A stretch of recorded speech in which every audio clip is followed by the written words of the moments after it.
Iya, kalau ke arah sana nanti ya, nanti dulu, jangan sekarang. Jangan sekarang. Kalau sekarang ini nanti justru ini akan bertolak belakang nanti dengan ilmu yang sudah ada. Ya.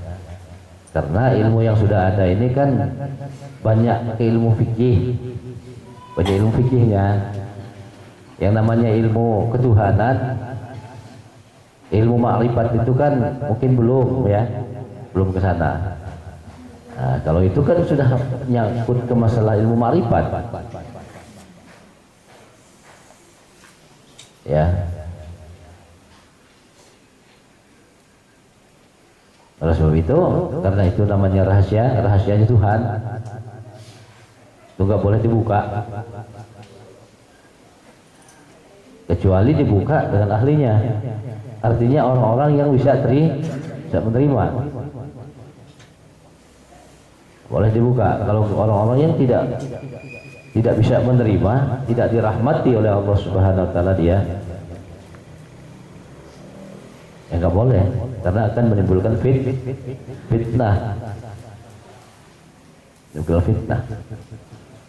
dan tidak boleh, rahasianya Tuhan.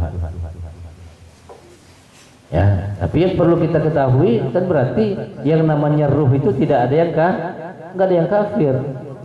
Semuanya kenal dengan Tuhan dari awal penciptaan.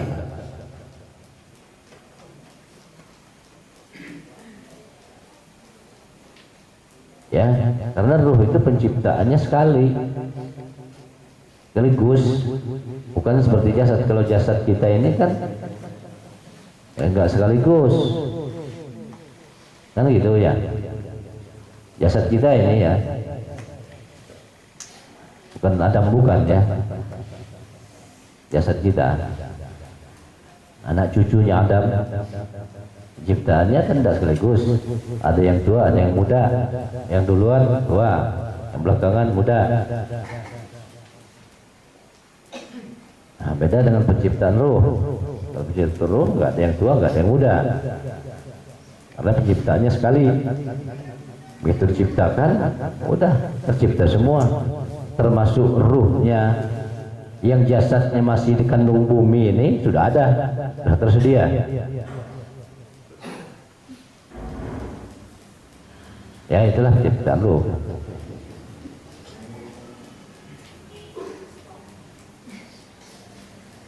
Ya, jadi beda dengan penciptaan jasad manusia ya, jasad manusia.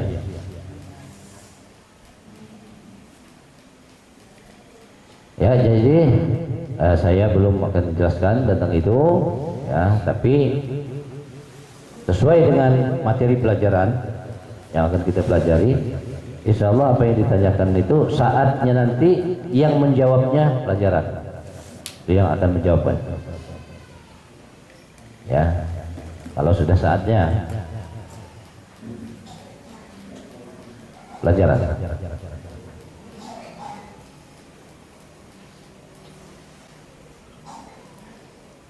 Ya, nah makanya mengenai ibadah ini ya. Kalau mengenai ibadah, awalnya kan kita ibadah ini kan rajin itu karena mencari pahala. Kan itu kan. Kalau kita ibadah tuh ngejar pahala, itu namanya ya ibadahnya kanak-kanak. Ibadahnya anak-anak. Diiming-iming permen, cepet ya, karena permennya itu. Katanya, sebulan warung dulu, nanti dikasih duit, ada upah, kasih permen. Karena dengan dengar permennya ini dia cepet, dia rajin, tiap hari dia nih. Bu, mau belanja enggak? Karena mau permennya itu, ya, hanya anak-anak itu namanya. Tapi setelah anak ini dewasa, udah bisa berpikir dia, perlu dia sadar kalau sebetulnya walaupun tidak dengan iming-iming permen itu, dengan upah itu sudah merupakan kewajiban seorang anak terhadap orang tua. Jadi nggak perlu diperintah, sudah merupakan kebutuhan.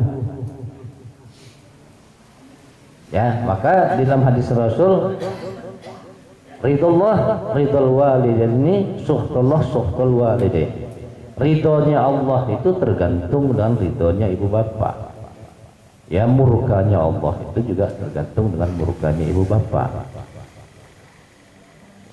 Nah, coba sekarang ini kita, ya seorang anak, ya tiap-tiap dia habis bantu orang tuanya terus ngadahkan ini, jadi merepot dia, upah, baru ngangkat ini sudah minta upah.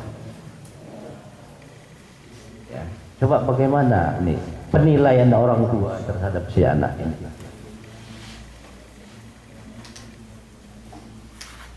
Berarti dia itu tidak ikhlas ngerjakan pekerjaan itu, namanya pamrih, upahan. Jadi jiwanya itu jiwa kuli, bukan pengabdian. Kalau pengabdian itu bukan kuli, nggak ada pamrihnya. Nah, coba sekarang kita nilai anak kita, ya dia rajin tolong orang tuanya, apa yang bisa dibantu kerjaan pengajar dibantu sama dia, enggak pernah dia mengadahkan tangannya dengan orang tua. Nah, bagaimana nih penilaian orang tuanya terhadap si anak? Yang memperhatikannya, ya orang tuanya, yang diperhatikan apa kebutuhannya, apa kira-kira yang harus itu yang menjadi kebutuhan dia. Orang tuanya yang datangkan, orang tuanya ngasihnya ikhlas, si anak itu juga ya bukan main dia rasa terima kasihnya, nggak pernah ini, nggak pernah pamrih. Nah, coba kalau yang dikit-dikit, kerja dikit minta, kerja dikit minta. Ada lagi sudah disuruh masih nggak mau, tapi kerjanya minta melulu. Dikasih sama orang tuanya, tapi mengasih itu ya sambil marah. Dikasih juga, yang namanya orang tua. Ya, kita ini, ya, yang nggak rajin sholat, yang rajin sholat, yang patuh, yang taat, sama yang banyak durhakanya dengan Tuhan, dikasih Tuhan. Yang nggak dikasih, ya orang makhluknya. Semua makhluk itu tergantung kepada Tuhan. Kalau nggak dikasih nanti dia. Oke, kasih semua. Tapi ada yang dikasih dalam kemurkaan, ada dikasih dalam keridhaan Tuhan. Itu tergantung dengan kita.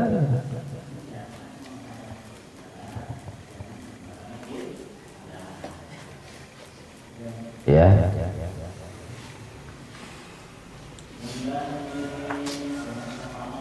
Itu kalau kita hubungkan dengan amal ibadah. Jadi kalau kita amal ibadah terus ngejar pahalanya itu supaya pahalanya banyak, nah itu namanya pamrih tadi. Ya, nah itu namanya ibadahnya orang awam. Apa itu salah? Enggak salah. Enggak salah. Ya. Itu, tapi itulah martabat, namanya martabatnya manusia. Ya, martabat manusia. Ya, sedangkan ya firman Allah Subhanahu wa taala, wa ma umiru illa liya'budullaha mukhlishina lahuddin. Aku, kata Allah, tidak memerintahkan kamu kecuali menyembah Allah dengan ikhlas mengamalkan agama. Ya, aku tidak memerintahkan kamu kecuali menyembah Allah dengan ikhlas mengamalkan agama. Jadi kalau tidak ikhlas tidak diperintah. Ya, yang perintah itu yang ikhlas.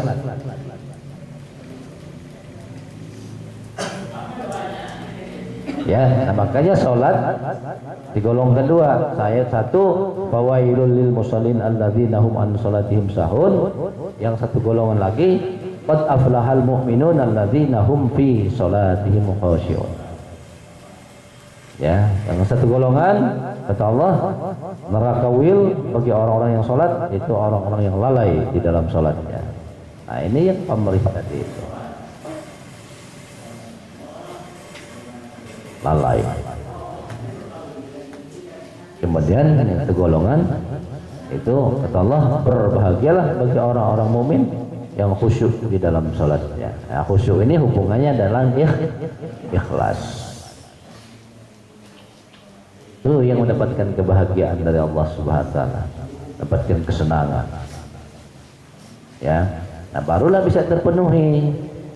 Inna sholata tanha anil fahsya'i wal munkar.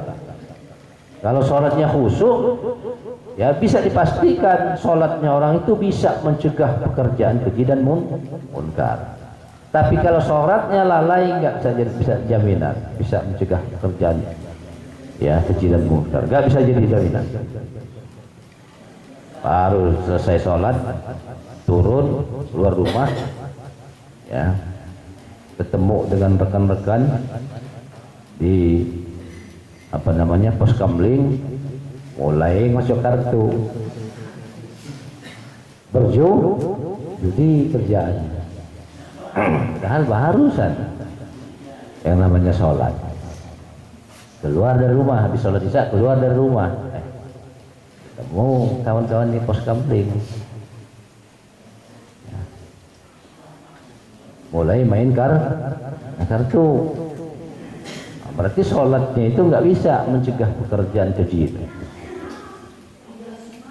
Baru saja sholat ya, datang kawan, mana kita ini malam ini, gimana kalau kita ke dukun sana itu?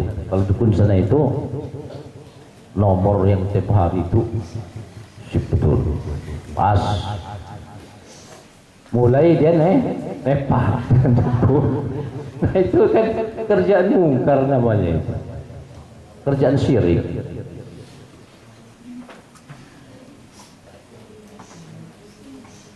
Padahal sholatnya rajin.